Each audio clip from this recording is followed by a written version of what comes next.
Madame, nous sommes très heureux de vous retrouver pour cette tranche essentiellement consacrée aux informations en provenance de nos régions. Les indicateurs sont bons, nous irons à Parakou, nous irons à Porto-Novo, mais également dans le département du Mono et du Koufo. Un après-midi, un début d'après-midi où il fait frais, ça ne vient pas tous les jours. Alors, à Porto-Novo, où nous démarrons, vous nous parlez des cantines scolaires dans les départements de Lemay et du Plateau. Vous parlez également de la fraternité John Wesley qui fait œuvre utile en offrant 2 bonnes fontaines aux populations d'Agbossa dans la vallée de Lemay. Et puis, vous nous faites découvrir le marché d'Ikmile dans le département du Plateau. Le journal depuis Porto-Novo, c'est avec vous, Guillaume Avienne. Département de Lemay et du Plateau de ce jeudi, elle constitue de grands stimuli dans le système éducatif d'un pays en voie de développement comme le nôtre. Elles, ce sont les cantines scolaires.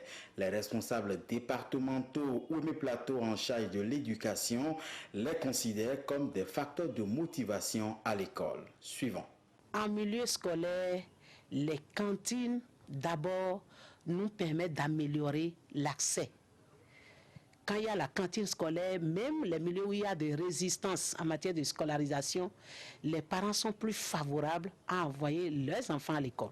Et les enfants, déjà à l'école, ayant en idée que, bon, à telle heure, nous allons manger, que le repas est garanti, ils sont beaucoup plus motivés. Ils sont beaucoup plus préparés à donner le meilleur d'eux-mêmes en classe.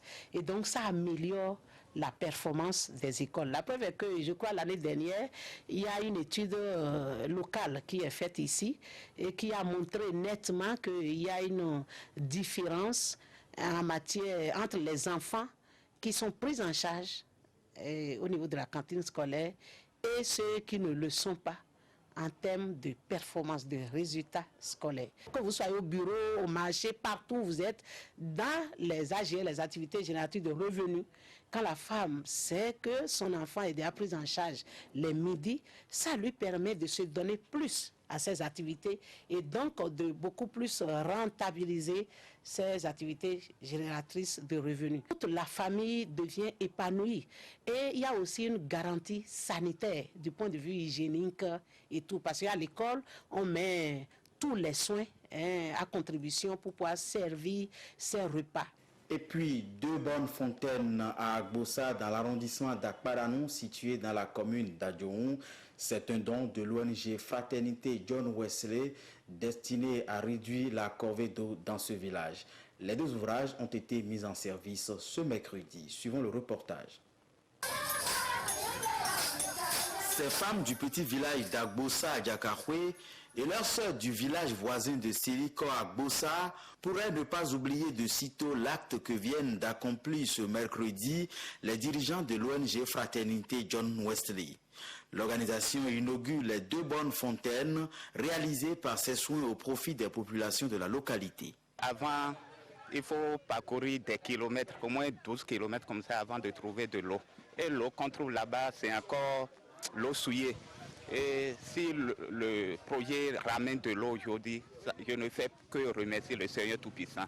Les 2 ouvrages ont coûté 2,5 millions de francs CFA à l'ONG Fraternité John Wesley. Ils constituent une solution à la pénibilité d'accès aux précieux liquides dans les 2 villages. Nous avons eu l'information que la population allait prélever l'eau de source quelque part. Et ils étaient donc en difficulté d'eau potable ici. Et c'est ça qui nous a motivés à venir donc poser ces 2 bonnes fontaines ici sur un réseau qui existait déjà. Et ça nous permet ainsi de rapprocher l'eau des populations. Du côté des autorités locales, on salue la vision de l'ONG Fraternité John Wesley qui reste laïque bien que constituée de cadres méthodistes. On veut compter sur elle pour sortir Agbossa de l'enclavement. Il y a les maladies qui sont souvent liées à l'eau. Ils en souffraient tellement dans la localité. Je crois qu'avec l'arrivée de l'eau maintenant, ça peut cesser. L'organisation souhaite devenir une référence en matière de partage et de solidarité, promet son président. Et pour finir, vous ne le connaissez peut-être pas et c'est l'occasion de le découvrir. Le marché d'Ikpilé, lieu de commercialisation par excellence des produits vivriers. Ce lieu de commerce qui mobilise tous les 5 jours de nombreuses commerçantes manque aujourd'hui de hangars. Olive Ousougwe et Brice Hungbor nous amènent à la découverte du marché d'Ikpilé situé dans la commune d'Adiawere dans le département du Plateau. 12 heures au marché d'Ikpilé. Sous un soleil de plomb, les femmes du marché s'adonnent à leur activité quotidienne.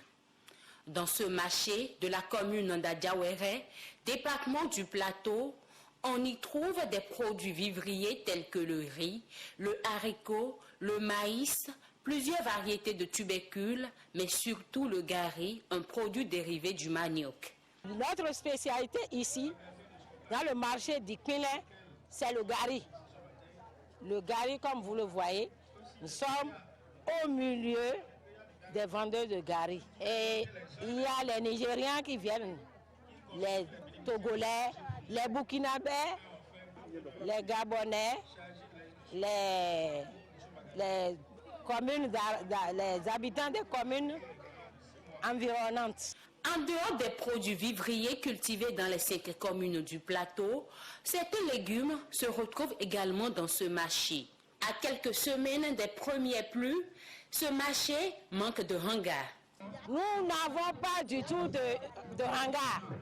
Comme vous, nous n'avons pas du tout ce qu'on appelle hangar. De telle sorte que les peines, si vous venez dans le marché principalement, là où nous vendons le gari, pendant la saison des pluies, vous aurez pitié des femmes. Nous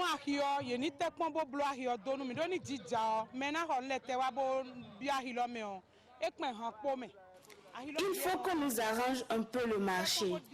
Quand il pleut, on dirait une porcherie. Nous voulons des parcs dans ce marché. L'autre chose, il faut que les forces de sécurité facilitent la tâche à nos clients qui viennent souvent de très loin.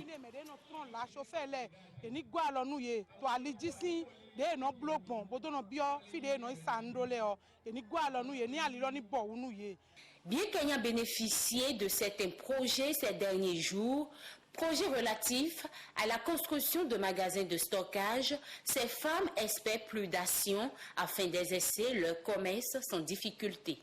Voilà, mesdames, messieurs, c'est l'essentiel à retenir des nouvelles en provenance des départements de Lomé et du Plateau de ce jeudi. Merci de nous avoir suivis. Merci à vous, Guillaume Avieno, et à toute l'équipe de l'antenne régionale de Porto Novo. Vous le savez très bien, l'actualité, le quotidien des populations béninoises en ces temps-ci, c'est le délestage. Et à Parakou, pour rester collé à cette actualité, vous vous êtes intéressé entre autres à la commercialisation des lampes et groupes électrogènes. Nous allons retrouver Silver Savi depuis Parakou pour l'essentiel à retenir des informations en provenance de cette partie du Bénin.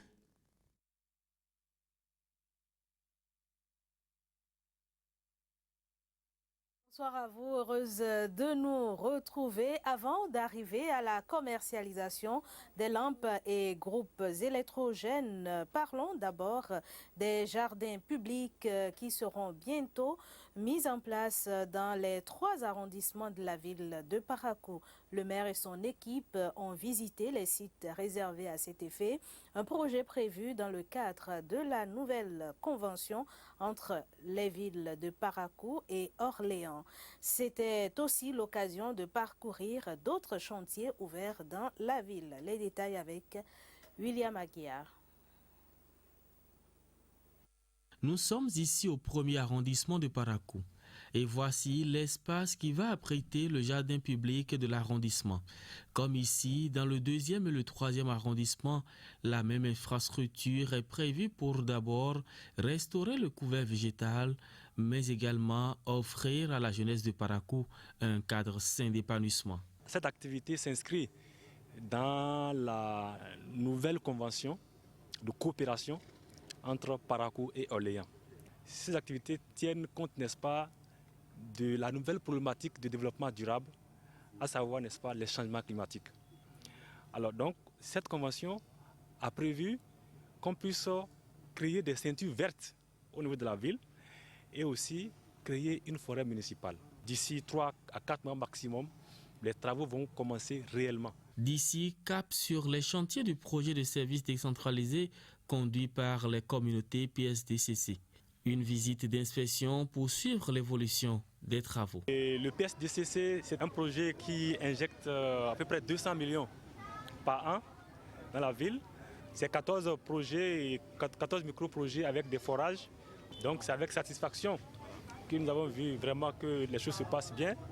Nous allons juste encourager les entreprises à continuer dans ce sens-là. Prévu pour durer 4 mois, les entrepreneurs promettent respecter les délais d'exécution des travaux pour le bonheur des bénéficiaires.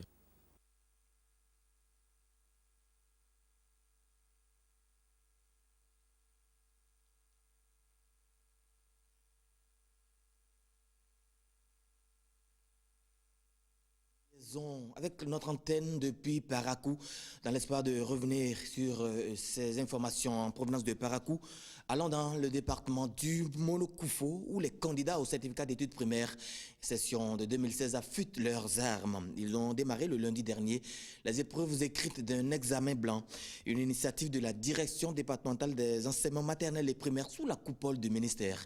L'objectif est d'apprécier le niveau des plus jeunes. Retrouvons Évariste Zomaon et Cyprien Lokosu pour le point.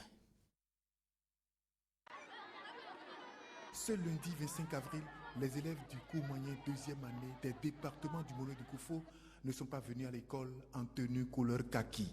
C'est le CEP blanc. Une mise en scène de ce qui se passera le 6 juin prochain, jour de l'examen au plan national. Déjà, la confiance et la détermination se lisent sur certains visages. J'ai pas peur. Avant d'arriver à l'école, ma mère m'a dit que de me concentrer, de ne pas avoir peur, de lire bien la lecture. Si c'est ce qui te lit 3 fois avant de commencer le travail. Cet examen est la première examen pour moi. Donc je dois bien faire, je dois bien apprendre et bien réussir à mon examen. Du côté de l'administration, on s'affaire pour que les candidats reçoivent au même moment les épreuves d'examen. Tout pour une meilleure organisation. Il y a un comité qui s'occupe de la préparation du choix des épreuves. Et le comité là pour préparer les épreuves et choisir les enseignants et les directeurs centres, les chefs centres. Ce matin, on était là très tôt et on a procédé à repartir les enfants par salle. Donc maintenant, nous sommes là, nous avons déjà compté les feuilles par salle et on veut repartir les surveillants dans les salles. L'examen blanc du certificat d'études primaires est organisé cette année avec une particularité. Les candidats gardent le même numéro de table pour l'examen national. C'est une particularité pour le premier examen blanc organisé au niveau départemental pour cette année. Les numéros de table avec lesquels les enfants vont composer à l'examen. C'est déjà tiré et envoyé dans toutes les écoles et les enfants vont composer avec ces numéros-là. L'année scolaire 2015-2016 a connu aussi sa dose de grève. Cela n'a pas empêché d'exécuter une grande partie du programme scolaire, selon le secrétaire général de la direction départementale des enseignements maternels et primaires des départements du Mono-Koufo. Cyprien Lokosu et à toute l'équipe du département Mono-Koufo. La liaison flotte toujours afin que nous rentrions en contact avec Parakou. Nous allons certainement retrouver Parakou à 19h30. Madame, Monsieur, ce sera tout pour cette tranche régionale de nos informations. Merci d'avoir été là. Retrouvez notre équipe à 19h30. Mais avant 19h30, l'information est en continu à 16h30 puis à 20h. C'est la grande édition du journal. Retrouvez toutes ces éditions sur le site web le www.ortb.bj. Merci d'avoir été là. Bon après-midi à tous.